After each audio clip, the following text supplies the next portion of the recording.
wàá han Ya-Lateef 129 wàá dẹ̀ han Isaja Nasrullahi Walfatihu látòkè délẹ̀ 313 wàá fọ́ sínú 5 litre wàá lọ káfúrà àti káńfọ̀ wàá dà lé lórí wàá ṣèkẹ̀pọ̀ wàá gbé sẹ́gbẹ́ kan tó o bá lè kọ́ o lè ká wá omi tó mọ́ dáradára o lè lo omi zemzem o lè lo omi òjò fèrèfé o lè lo any water tó bá ṣàtijẹ́ pé ó mọ́ wàá ka Ya-Lateef 129 Isaja Nasrullahi látòkè délẹ̀ 313 wàá kà á sí tó bá lè hàn tó bá ti ṣe bẹ́ẹ̀ yẹn tó da tó lọ káfúrà àti káfúrà tó da tó gbé sẹ́gbẹ́ kan tún ní kí wọ́n bá ẹ̀ hàn again kó máa fi oyin mú bí sínú láì tààlà èyí tó mísì káfúrà àti káfọ̀ mọ́ yẹn máa fi wọ́n ọjà ẹ òun ta mọ́tò ni oníṣọ́ọ̀bù ni èyíkéyìí nínú ọjà tó ń ta máa fi wọ́n dòkúta sí ní ọjà ẹ máa ta wìtìwìtì the best awọ́rò nìyẹn ayé Al-Qur'ani ni àtorúkọ Ọlọ́run tó lágbára ọba ọlọ́rọ̀ wọ́n ti dòkúta sí wọ́n ti kàkọ̀tì sí farabalẹ̀ kó gbọ́ fídíò ìdílẹ̀ ṣíwájú kó tó ṣiṣẹ́ ìyàwó tó bá iṣẹ́ ìtọ́ ìgbọ̀rọ̀ balagbara fisa kàńtà àwọn aláìní àkáǹtì nọ́mbà ní fáwọn aláìní 0123 214 254 àkáǹtì nọ́mbà fáwọn aláìní 0123 214 254 Wema Bank of Nigeria Global Dahiratu Dhikrlahi Islamic Organization gbogbo ẹ̀yin olólùfẹ́ Ọlọ́run ẹ gẹ́ẹ̀tì halal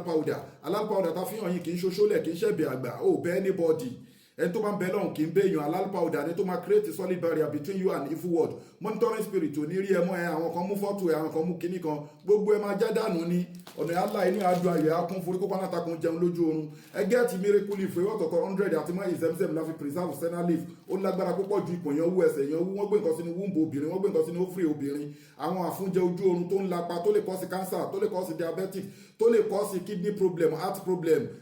àwọn àfúnjẹ àtàwọn ọ̀fà tó ti pẹ́ lára get miracle leaf tó bá tún bọ́ọ̀lì miracle leaf sí pẹ̀lú omi tó pọ̀ tó fi ń ṣanra monitoring spirit á jìnà sí ẹ ẹ̀mí òkùnkùn á jìnà sí ẹ ọ̀nà àlá inú àdùn àyà kún tó bá mú aflush gbogbo both natural and spiritual cases tó wà nínú ikùn èèyàn aflush ẹ̀dànù ẹ get all in one natural herbs ikú nìkan lọ́ọ̀lì wọn ò lè wo wọn àti miracle leaf òun láti nílé bẹ́ẹ̀ ni halal ni gbogbo product wa ló wà halal ló dé wà scientific approved ló gba láàbù kọjá cancer diabetes asthma àwọn àìsàn ńláńlá ni all in one ń ṣiṣẹ́ fún ó lágbára púpọ̀ jù made in India packed in South Africa ó lágbára púpọ̀ jù ẹ get bulldozer med fibroid fún obìnrin tó ní fibroid oyún ìju àbí tó ní blockage tube ẹ get ẹ̀bí sínú láìtàlá ẹ get caterpillar fún obìnrin tí sọmú roro tamọ̀ sí hormonal imbalance àbí tí ẹ̀dá ń dà láàmú tamọ̀ sí sperm leakage àtàwọn infection ńláńlá chronic infection tó ń dobìnrin láàmú kí nǹkan máa jáde lójú ara àwọn nǹkan bí ikùn mú àwọn nǹkan bí èrí kí period má pure gbogbo nǹkan wọ̀nyí ó lè ṣe ìdènà láti má lè tètè lóyún láti má tètè conceive àbóbìnrin tó yẹ pé àti conceive ní ovulation problem get caterpillar tọkọtìyàwó ẹ lè lo caterpillar ó wà effective gidi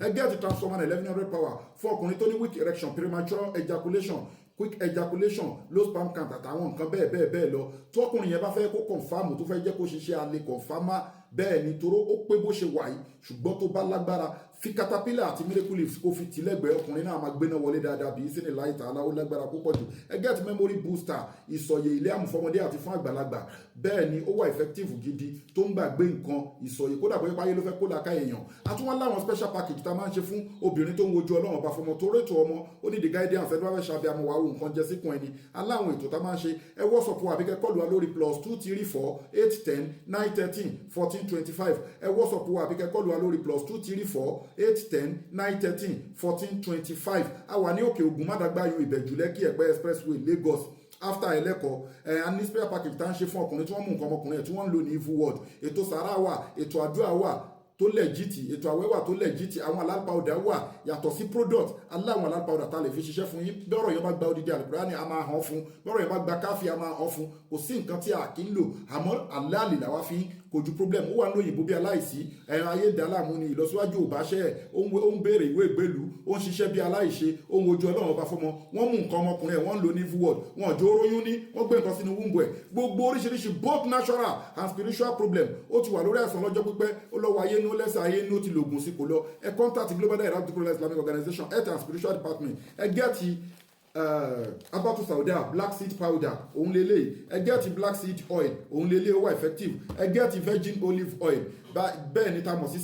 seitun ó wà effective adẹ̀lé ètò ẹ pé a ti ṣe rúkìá lé lórí àti natural wọn tó bá nídìí ẹ̀ gbogbo nǹkan wọ̀nyí wọn láti nílé first aid ni torí pé ilé ayé ta wà yìí iná hu yàrá kún wà wákọ̀ bí ìlú hun mi ní àìṣó látara ọ̀nà èṣù àtàwọn kọ̀ǹpánì ẹ̀ wọ́n wò yí tẹ̀yìn ẹ̀dẹ̀ lè rí wọn òun láti protect ara ẹ̀ pẹ̀lú halal má fi tọ̀fọ̀ gbẹ́ halal ni kò fi kojú haramu bẹ́ẹ̀ ni natural stuff àti orúkọ Ọlọ́run bẹ́ẹ̀ ni